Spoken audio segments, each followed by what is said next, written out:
All right, folks, Samori Benjamin here with one of the young, bright ball players in the game, Brian Hayes. And Brian is also the son of former Major Leaguer Charlie Hayes. And Brian, I have to tell you, so I grew up in New York, and I grew up a Yankees fan. Grew up not too far from Yankee Stadium, and in '96, my first time seeing the Yankees win a World Series, and of course, your father caught the World Series clinching pop-up to end the World Series, to clinch the World Series for the Yankees, and that moment brought me to tears, so definitely seeing you now. I know you were born the following year, and so how were you inspired? Your dad played, but who else and what else inspired you to play this game of baseball? I think I don't know, I think it just kind of was in my blood. Just from the age I was like 1, 2, I always just carried around like this little red bat. My mom has pictures of it. But yeah, I mean, my mom was pregnant with me literally about a pop at the World Series at that time. And my family, they always joke and call me the World Series baby. So, but yeah, I think I played everything growing up, baseball, basketball, football, but I just always loved to hit at the end of the day. Like, whether I was in basketball season, football season, at the end of the day, like, my dad had a baseball facility, so I would always go back there and hit. I just loved being around baseball. One of my older brothers, he played baseball, and me and he liked to pitch, I loved to hit, so we'd be in the backyard just hours after hours, just going at it. He was a little older than me, so he'd come out a lot of times more on top. But I mean, it was great competition for me. We'd get in fights back there. He'd hit me if I hit a good pitch off of him. I'd try to hit him with my bat, just little stuff like that. But he was just making me tough for whenever I got older, just playing up against older competition. Definitely. All right, so this week here in New York City and everywhere in the country, celebrating 50 years of hip-hop. Hip-hop is an amazing thing, so I'm sure you're a fan of hip-hop and all that, so let me ask you, what does hip-hop mean to you? I think really it's part of the culture. It's a big part of our culture. Really everywhere you go, especially in sports, you hear hip-hop, rap. Yeah, I mean, I love music. I listen to music pretty much all day, every day. And, yeah, I mean, without hip hop, for me, it's like, where would the world be without the influence of what hip hop has brought to our culture? Yeah, I don't have a whole lot to say about it, but who's some of your favorite artists? Favorite artists, like all-time favorite artists for me, probably Kid Cudi. Yeah, I don't know. One of my older brothers, he kind of put me on the Kid Cudi when I was like 10, 11. I mean, for me, his music's just kind of timeless. But as far as like last 10, 15 years, probably my top 5, I'd go Kid Cudi, Future, Young Thug, Ghana, and then probably like Kendrick or something like that. Okay. But I mean, I listen to everyone. Those are just who I listen to the most right now. Nice, yeah. And so, very iconic because Friday night had the big concert at Yankee Stadium at the new ballpark. So of course, we're talking about your dad caught the World Series clincher at Yankee Stadium, the old ballpark. Yeah, that concert was amazing. Now, you were raised in Texas? Yeah. Okay. So definitely, and down there definitely a different blend of music.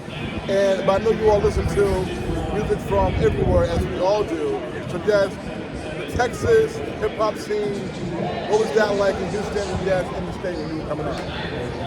Yeah, I mean, guys like Mike Jones, Paul Wall. The thing I like about Houston rap is like a lot of those guys that came out in the early 2000s and like Slim Thug, he's real big, he does a lot of stuff in the community. But yeah, just the way Houston rap is, like its own little lane, and a lot of those guys that I just mentioned, they never really tried to, as hip hop evolved, like I feel like they stayed in their own lane, and a lot of them were pioneers with what we listen to today, especially in the South. So yeah, but I just remember like my oldest brother, he was like in that like teenage, high school, college age, whenever all those guys are blowing up. So I just always remember when I was real young, hearing all those guys. But yeah, it's just great seeing all those guys still. Like Paul Wall's always, Slim Thug, they're always around the Texans, the Rockets, and the Astros. So it's always cool to see those guys out there doing stuff for me. Nice. So you said that you played all the sports growing up, basketball, football. So just how much did you love those sports, and how far did you get in those sports, and what made you decide to just focus on baseball?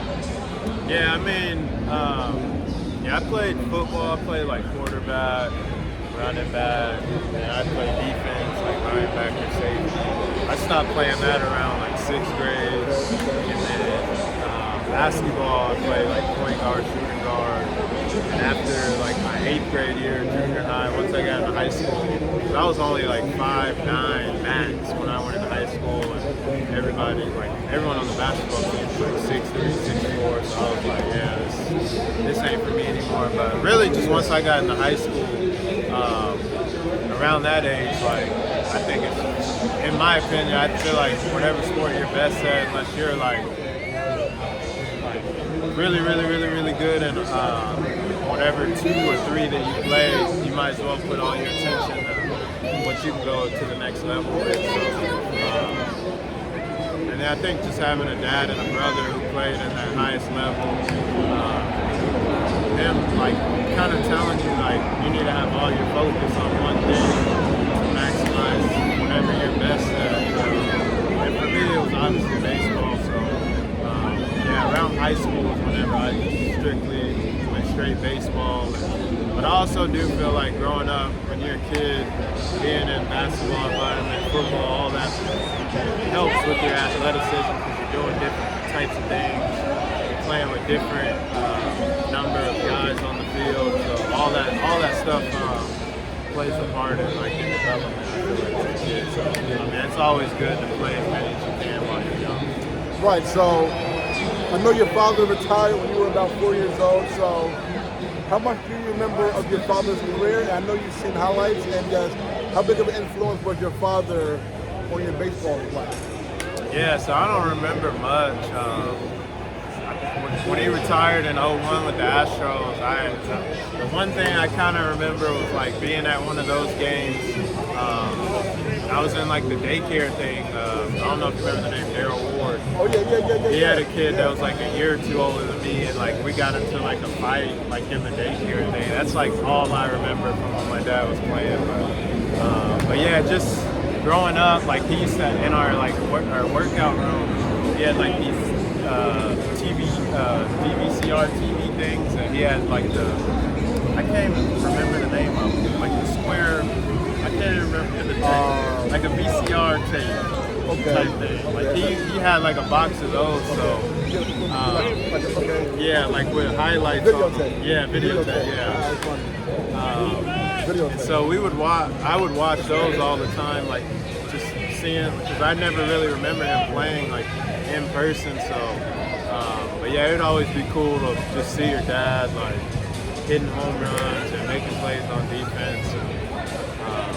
But yeah, I mean, I don't really think like him playing really, in a way, it influenced me. Obviously, just because I'm around baseball. But I mean, I just always loved baseball. Always, like I was saying earlier, always loved hitting. Like hitting is like, I always joke around and say it's like my first love. So, but yeah, I think for me, just as a young kid, like just because I love hitting so much, like it's just what I've always envisioned myself doing. Like whenever I was in school, they'd ask me, "What do you want to be when you grow up?"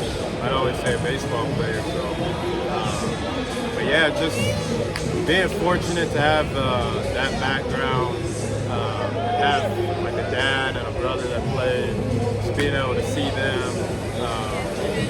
And then I always felt like I was ahead of the curve with what I needed to do as far as development and all that. So I'm just truly thankful to be in that position.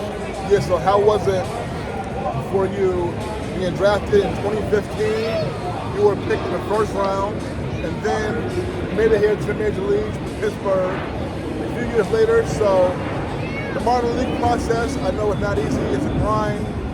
So it took you a few years to get through that. So how was that experience for you? And what was it like when you made your major league debut there with Pittsburgh?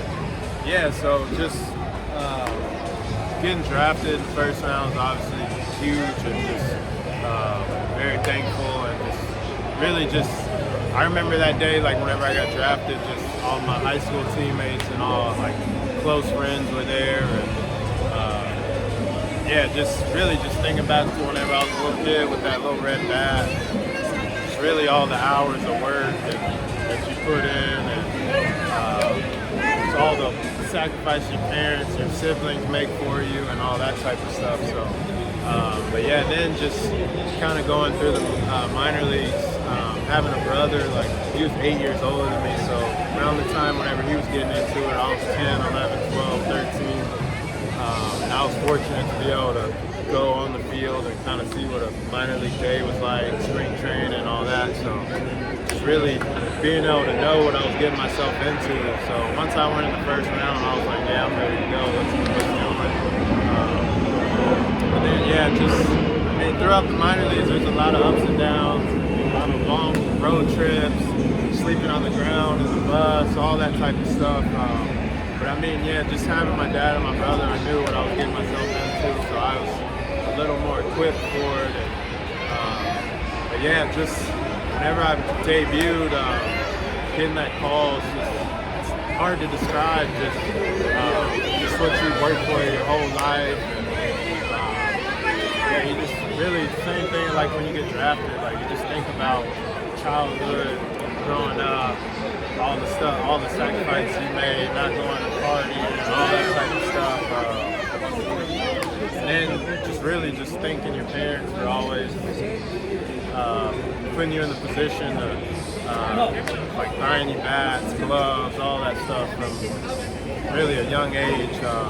Just being fortunate to be able to have all that stuff. And, yeah, I mean, my parents, they pushed me super hard. Like, they're like, if you're gonna do it, then do it to the best of your ability. So always thankful for that. And funny enough, like my mom, she's like our biggest critic, like the toughest person in our family, because she had 3 boys, so she's the only woman in the family. So she always had to be, she never wanted to show us that she was down or weak just because she was the only woman. So yeah, it's just always funny, just my dad and my mom just really thinking back and all that kind of stuff. So it's just pretty surreal to just be here now, and this year is my 3rd full season in the big league. So just really just thankful to be here, thankful to be healthy, and my dad's actually right there in the stand. So, Nice. Where? Yeah, right there in the black. Cool. So, yeah, I mean, he's always been my biggest fan. As much as he can come out, he comes out, and really anytime I need anything, my whole family, like they're right there for me. So it's very thankful for the position I am. That's awesome. Shout out to your mom. Your whole family sounds amazing, and I can see why you are the young man that you are right now. So my last question for you. You play in the city of Pittsburgh, and there's a long tradition of baseball history in Pittsburgh, and tradition in the black community. Had the Negro Leagues, Pittsburgh Crawfords, Homestead Grays. Pittsburgh Pirates have had so many great black ball players. Willie Stargell, Barry Bonds, of course, your teammate, Andrew McCutcheon, David Parker, MVP guys. Your father played for Pittsburgh as well. And Pittsburgh also, 1971, they were the first team ever to start a starting 9 without one white ball player in the lineup. So that was history. So just, how much have you been able to just learn about some of that, and just, you know, like, I feel like baseball in the black community all over the country is losing interest. Baseball, black community, especially the youth, losing interest in baseball, right? So in Pittsburgh, how much interest do you see in the black community towards baseball? Yeah, I mean, last week we had the Players Alliance. They've been doing a really good job over the last couple of years. Just helping black players get access to baseball, to the equipment that's needed, because I feel like that's one of the biggest obstacles for young black players. Like in the inner city, it's very expensive. So yeah, I think MLB they've been trying to do a better job of being able to give those players, the young black community, access to. What's the MLB player development league? Like Michael Harris, he came through that. Guys like Lou Collier, Homer Bush, all those guys, like they came up with my dad. And, so yeah, I mean, we still have a long way to go. I think we just got to figure out ways to. Because I mean, at the end of the day, a lot of those kids, they end up liking baseball but a lot of times development-wise, it's too late. So I think just the biggest thing is being able to figure out ways to help them afford it. But yeah, I mean, Pittsburgh we've had a lot of good black players that have came through over the last couple decades. And, I actually went to the Clemente Museum this year for the first time, so I got to see a lot of history. And, but yeah, I think just things like that is what it's going to take to help reach the black community and get that interest in baseball. Because, I mean, a lot of black players, they're exciting. They're very exciting in sports, and just bringing that culture into baseball, I think, is only beneficial. All right, so Brian Hayes, and before we go, definitely mention Clemente. We're wearing his number here. Shout out to the great Roberto Clemente and Brian Hayes, man. So great meeting you. It's a pleasure, man. So good luck to you and thank you. Okay? Thank you. Appreciate it. All right, my man. Nice to meet you. Good brother. We're back.